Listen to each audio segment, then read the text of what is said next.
कम बयस धनी हुओ। बंधुगण धनी शब्दटी तुमको यही वीडियो खोलिबा को बाध्य करिछि, ठीक ना? आमे जानू जे आमे समस्ते धनी शब्द को भल पाऊ। इंटरनेट रे जेउठारे धनी शब्द लेखा जाइछि आमे एहा आडको आकर्षित हो, कारण आमे समस्ते धनी हेबाकू चाहू। किंतु किपरि धनी हेबु, दारिद्र्यर ऊपर को किपरि उठिबु एवं निजको उत्तम जीवन किपरि देबु। आजिर वीडियो रे आमे चारोटी अभ्यास विषय कथा हेबु। हाँ, केवल चारोटी अभ्यास जहाको आपण आपणको जीवन रु बाहर कर दियंती, अर्थात जीवन चिंगालाला होइजिवो। जदि आपण प्रकृत रे टंका रोजगार करबा पई गंभीर, तेबे एही वीडियो को शेष पर्यंत देखंतु एवं ता सहित एही अभ्यास गुडी को आपणको जीवन रु दूर करंतु, जहा द्वारा आपणकर उद्देश्य पूर्ण होई परिबो एवं आपण धनी होई परिबे। तेणु वीडियो रो शेष पर्यंत रुहतु एवं आमे एही खराब अभ्यास गुडी को विषय रे कथा हेबु, जहा जुगु जणे गरीब व्यक्ति सर्वदा गरीब रहिथाय। एथिरे प्रथम अभ्यास होउछि गरीब मेंटालिटी सहित बंचिबा। आमे कहिलु गरीब मेंटालिटी एवं गरीब लोक नुहे, कारण आमे हमर गरीब चिंताधारा जोगु गरीब रहिथाउ। जदि आपण भाबंती जे लोक माने आपनको धनी हेबाकू दियंती नाही, तेणु आपण धनी होई परिबे नाही। तुमरो सिचुएशन तुमको धनी हेबाकू बाधा देउछि। देशर सरकारक जोगु आपण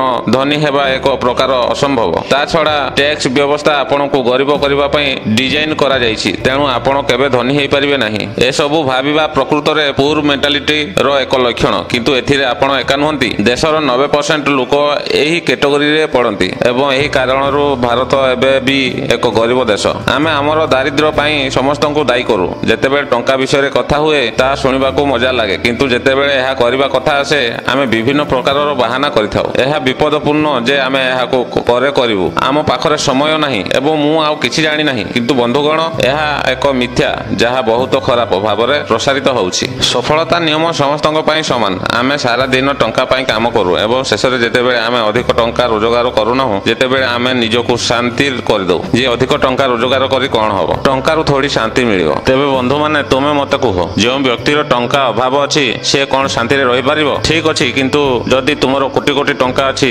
एवं तुमे सेही टंका रे अधा मध्य दान करूछ, जदि तुमे प्रैक्टिकली भाबरे पिलांको पई स्कूल निर्माण करिबा, तेबे आमे शांति एवं आराम पाइबा नाही। आमे एथिरु बहुत किछि पाइबा। अन्य मानको पई किछि करी आमे जे शांति पाबो, ताहा अन्य कोनोसी जिनिस रे मिलिबो नाही। सेथि पई हमको हमर उद्देश्य संशोधन करिबा को पड़िबो। हमको एहा भाबिबा बंद करिबा को पड़िबो जे शांति टंका द्वारा आसीबो नाही। जदि आमे धनी हेबा पई हमर मेंटालिटी को उन्नत करिबा, तेबे धनी हेबा मध्य सहज होइजिवो। द्वितीय खराब अभ्यास अर्थात गोठरो अनुसरण करिबा, जणे अन्य जनक पछरे दौड़िबा, अन्य जनक देखि नकल करिबा। जेपरि 90% लोक स्कूल परे इंजीनियरिंग डिग्री करंती, मु मध्य बीटेक उपरे समस्त जेपरि चाकरी करंती, मु मध्य एक चाकरी करिबा को चाहूछि। एहा एक लोभ जेउथिरे समस्त फसी जांती एवं जिए बाहर को आसे केवल से ही धनी हुए। निजे चिंता करो एवं मते कह जे एमिति केते लोक अछंती जे माने चाकरी करी कोटी कोटी टंका संपत्ति सृष्टि करिसंती। सेही लोक माने व्यवसाय करंती किंबा निवेश करंती। तेणु तुमको मध्य एही मानसिकतारो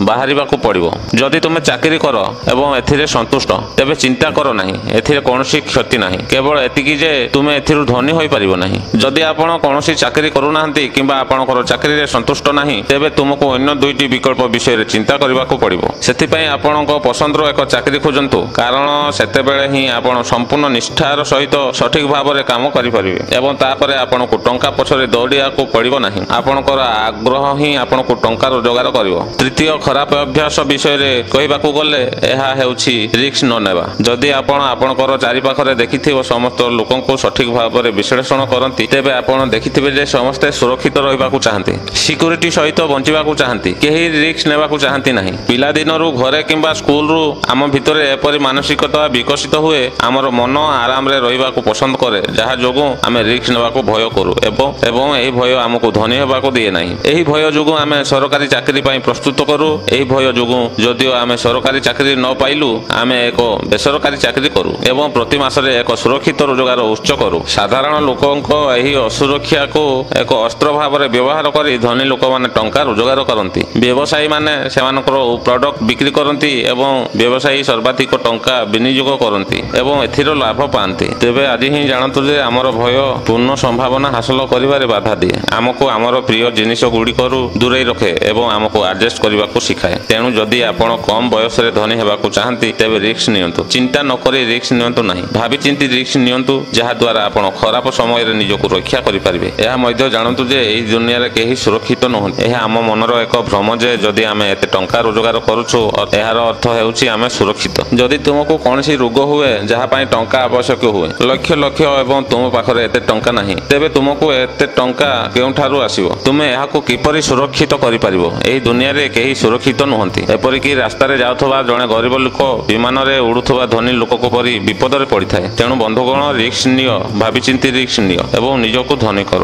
ଆସନ୍ତୁ ଚତୁର୍ଥ ଏବଂ ଆଜିର ଶେଷ ଅଭ୍ୟାସ ବିଷୟରେ କଥା ହେବା। କେବଳ ଟଙ୍କା ସଞ୍ଚୟ କରିବା ଉପରେ ଧ୍ୟାନ ଦିଅ ନାହିଁ। ଗରିବ ଲୋକମାନେ ଏହାକୁ ରୋଜଗାର କରି ଟଙ୍କା ସଞ୍ଚୟ କରନ୍ତି ଏବଂ ଧନୀ ଲୋକମାନେ ଟଙ୍କା ରୋଜଗାର କରିବା ଉପରେ ସେହି ଟଙ୍କା ସହିତ ଏହାକୁ ନିବେଶ କରନ୍ତି। ଟଙ୍କା ରୋଜଗାର କରିବା ପାଇଁ ଆପଣଙ୍କୁ ବୁଝିବାକୁ ପଡ଼ିବ ଯେ କେବଳ ବଡ଼ ଦରମା ପାଇବା ଏବଂ ଏହାକୁ ସଞ୍ଚୟ କରିବା ଆପଣଙ୍କୁ ଧନୀ କରିବ ନାହିଁ। ଧନୀ ହେବା ପାଇଁ ଆପଣଙ୍କୁ ସେହି ଟଙ୍କା ବିନିଯୋଗ କରିବାକୁ ପଡ଼ିବ ଯାହା ସହିତ ନିମ୍ନ, ଏବଂ ତେଣୁ ଆପଣଙ୍କୁ ଟଙ୍କା ରୋଜଗାର କରିବାକୁ ପଡ଼ିବ କିନ୍ତୁ ଏହାକୁ ସଞ୍ଚୟ ଖାତାରେ ପଡ଼ିବାକୁ ଛାଡ଼ିବା ଉଚିତ ନୁହେଁ। ତୁମେ ଏହାକୁ bank, post office, mutual fund କିମ୍ବା ଅନ୍ୟ କୌଣସି ସ୍ଥାନରେ ନିବେଶ କରିବାକୁ ପଡ଼ିବ। ନିବେଶ ଆରମ୍ଭ କରନ୍ତୁ। ତେବେ ବନ୍ଧୁଗଣ, ମୁଁ ଆଶା କରୁଛି ଆପଣଙ୍କୁ ଏହି ଭିଡ଼ିଓଟି ପସନ୍ଦ ଆସିଥିବ।